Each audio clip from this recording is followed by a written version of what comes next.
Here are the top stories. Vice President Shettima backs federal tax reforms.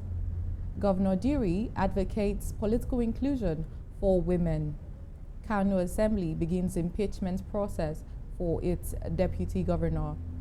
Iranian drone strike targets Azerbaijan's Nakhchivan region. And thank you for staying with us. I am Barbie Mkparu. Here are the main stories making the headlines. Bayelsa State Governor Doye Diri received the 23rd Chief of Air Staff, the Air Marshal Sunday Kevin Aneke, at the government house in Yenagoa, marking a significant homecoming for the military chief. Air Marshal Aneke, who served in the state as the Air Officer Commanding AOC Mobility Command prior to his current appointment, was elevated to the position by the President, Bola Ahmed Tinubu. Governor Diri congratulated the Air Marshal on his new role, noting that Bayelsa continues to be a fertile ground for senior military officers who serve with integrity.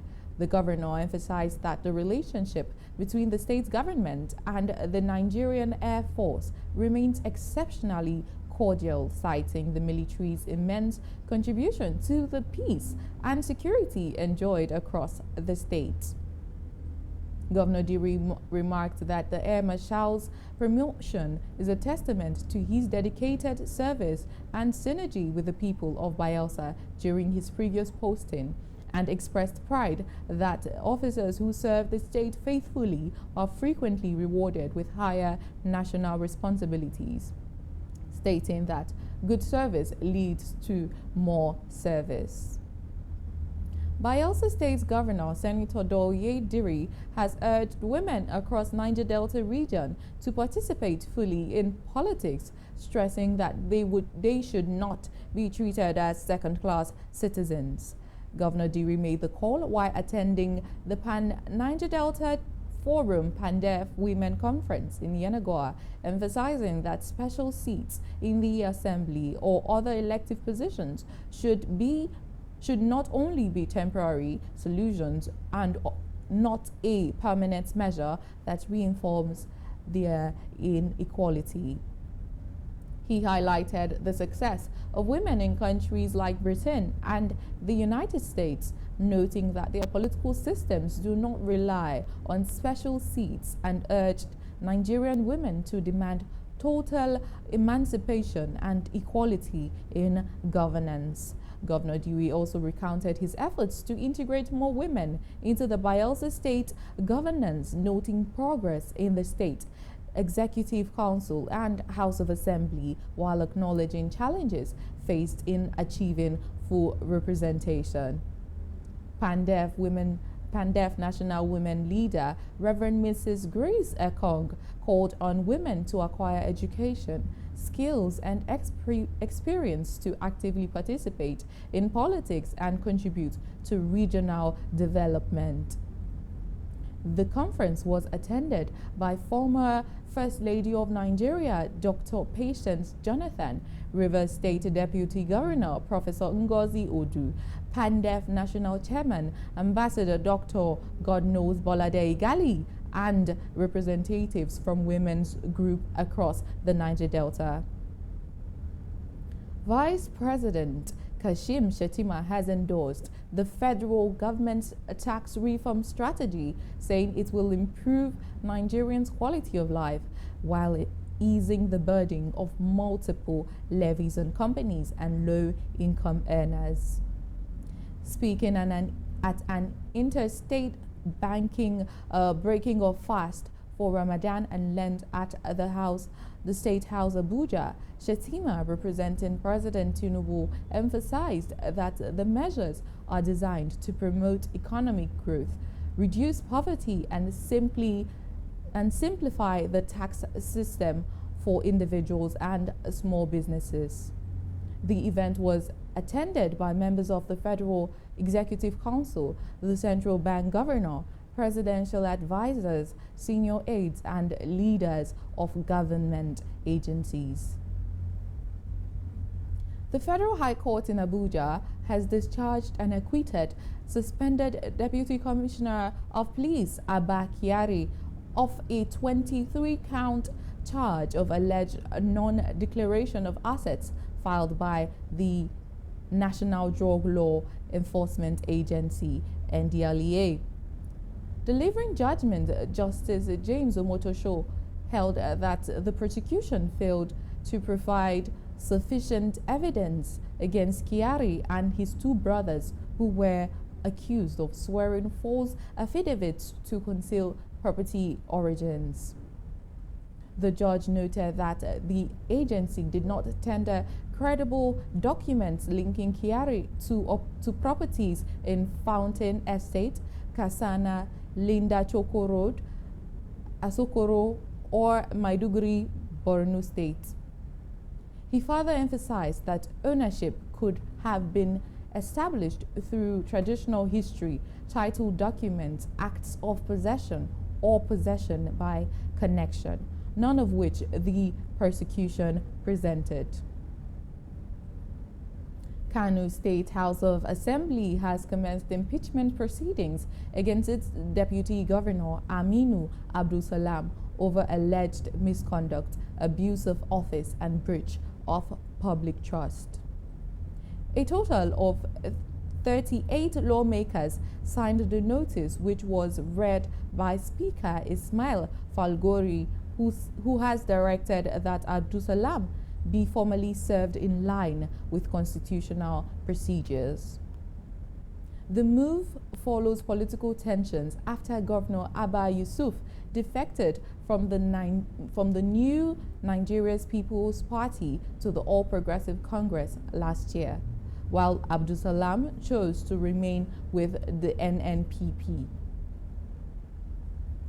South Africa is exploring plans to manufacture a key HIV prevention drug locally as part of efforts to improve access to treatment and strengthen the country's pharmaceutical sector.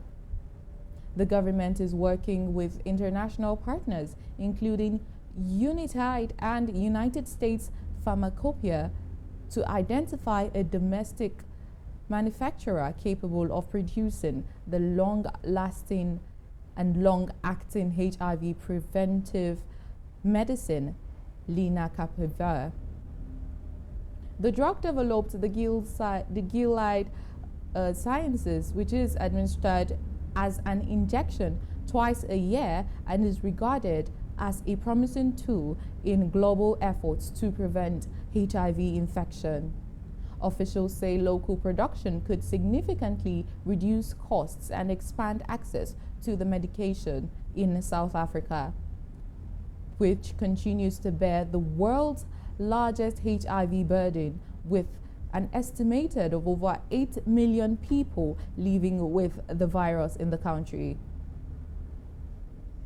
An Iranian drone attack has struck Azerbaijan's autonomous Nakhchivan region, opening another front in the ongoing conflict involved in the United States, Israel, and Iran. A statement by Azerbaijan's Minister of Foreign Affairs, Ceyhun Bayramov, said one drone hit the terminal building of the airport in the Nakhchivan Autonomous Republic, while another fell near a school building in the village of Shakarabad.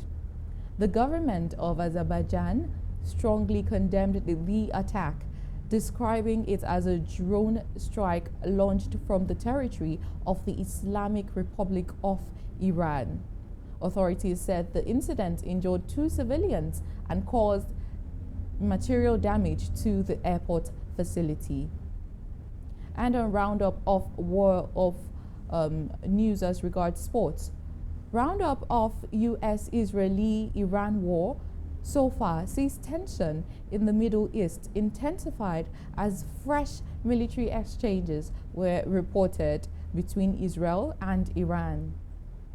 Explosions erupted in Tehran following Israeli strikes, while Iranian attacks targeted Israel, prompting air raid sirens in Tel Aviv and Jerusalem as missiles were intercepted.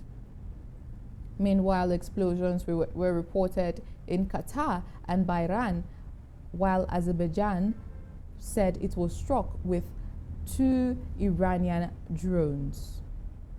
Additionally, a tanker in the northern Persian Gulf was damaged in what Iran described as an attack on a United States vessel. Again, efforts to evacuate foreign nationals have faced delays, and the UK organized repatriation flight from Oman, scheduled for last night, was postponed due to a technical issue and is now expected to depart later today, prompting frustration among its passengers. At the same time, in the United States, lawmakers voted down a measure that would have restricted Donald Trump from ordering further military action against Iran. The chairman of the Ijaw National Congress, Professor Benjamin Okaba, has clarified that he is not aligned with the indecisive stance of aspirants who had been already disqualified. He made the statement in Yenagoa during the Ijaw National Day procession, an event marking the inauguration of new executives who will oversee the Congress for the next 4 years. Professor Okaba further emphasized that electronic transmission of results will be employed to ensure a free, fair, credible, and transparent outcome. He called on those opposing the use of electronic voting to embrace the system and participate in the process. And that concludes the news on this hour. You have been watching Niger Live TV. My name is Barbie Mkparu. Do have a great day ahead. And of course, stay tuned and stay glued with us. Good evening.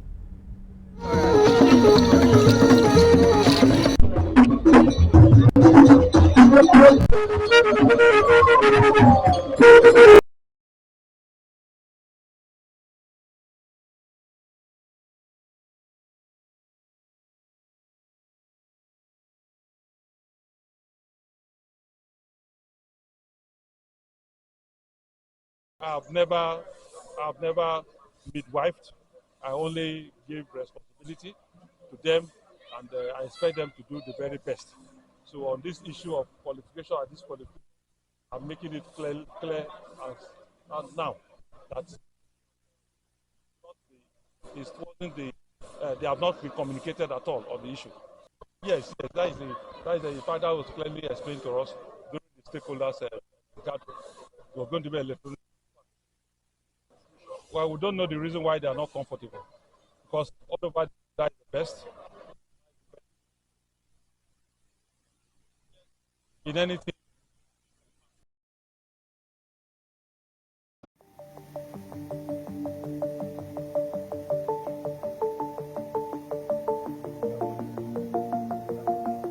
One of the problems we have in Nigeria is that it's difficult